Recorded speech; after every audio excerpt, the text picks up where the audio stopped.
France, Toulouse, lycée Fermat, Festival européen latin-grec, français, Médée, acte 2, scène 2. Ô destinée cruelle, ô sort impitoyable, et toujours également cruel dans sa faveur et dans sa haine. Les dieux ne savent-ils donc trouver à mes malheurs que des remèdes pires que les maux?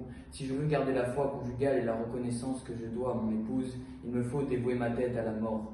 Si je ne veux pas mourir, je suis forcé de devenir parjure.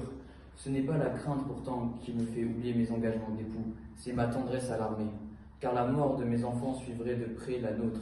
Si tu habites le ciel, sainte justice, je t'invoque et te prends un témoignage. C'est à mes enfants que je me dévoue, leur mère elle-même, j'en suis sûr, malgré sa violence et son humeur intraitable, tient plus à ses enfants qu'à son époux.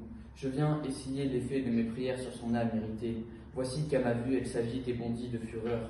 La haine respire sur tous ses traits, et son visage exprime toute la colère qui bouillonne dans son cœur. Je fuis, Jason, je fuis. L'exil n'est pas nouveau pour moi. C'est la cause de l'exil qui est nouvelle. C'est pour toi que j'ai fui, jusqu'à ce jour. Maintenant, je quitte ces lieux. Je pars. Mais en me chassant de ton palais, où veux-tu que j'aille? Vers le Phase, à Colchos, dans le royaume de mon père, dans ces plaines arrosées du sang de mon frère? En quel pays m'ordonnes-tu de porter mes pas? Quelle mer faut-il que je traverse encore? Le détroit de l'Oxan, par où j'ai ramené toute une armée de héros, en suivant un amant adultère à travers les Symplegades? Est-ce l'amble, l'Olcos, la Thessalie, ou temple que tu me donnes pour séjour? Toutes les voies que je t'ai ouvertes, je me les suis fermées à moi-même. Où me renvoies-tu?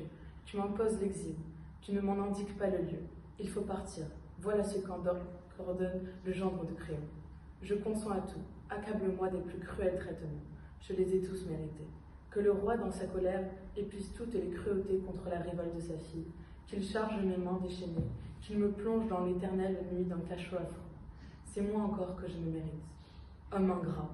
Souviens-toi donc de ces taureaux à la brûlante haleine, de ces monstres effrayants qui glaçaient de terreur tes compagnons, et toi-même, dans cette plaine d'où sortait une moisson furieuse de soldats armés, ces ennemis inattendus, nés de la terre, et qui, à mon commandement, périrent tous de la main les uns des autres.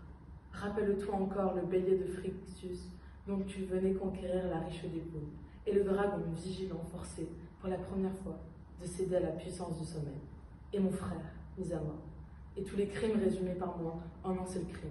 Les filles de Pélias, abusées par mes sacrifices, jusqu'à mettre en pièces le corps de leur vieux père, qui ne devait point revivre.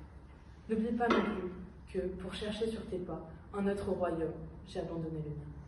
Par les enfants que tu espères d'une nouvelle épouse, par le repos que tu vas trouver dans le palais de Créon, par les monstres que j'ai vaincus, par ces mains toujours dévouées à te servir, par les périls dont je t'ai délivré, par le ciel et la mer témoins de nos serments, prends pitié de mes misères, je t'en supplie, et rends-moi au jour de ton bonheur le prix de mes bienfaits. De toutes ces richesses que les Scythes vont ravir si loin et rapportent des brûlantes plaines de l'Inde, de ces amas d'or si considérables que nos palais ne peuvent les contenir, et que nous en faisons l'ornement de nos bois, je n'ai rien emporté dans ma fuite, rien que les membres de mon frère. Encore était-ce pour moi, ma patrie, mon père, mon frère, ma pudeur, j'ai tout sacrifié. Ce fut ma dot. Rends-moi tous ces biens, puisque tu me renvoies. Créon, dans sa colère, voulait vous ôter la vie. Mes larmes l'ont apaisé. Il borne sa vengeance en un ordre exil. Je regardais l'exil comme un châtiment. Il me faut, à ce que je vois, le recevoir comme une faveur. Tandis que vous le pouvez encore, fuyez, sauvez-vous de ces lieux. Les rois sont terribles dans leur colère.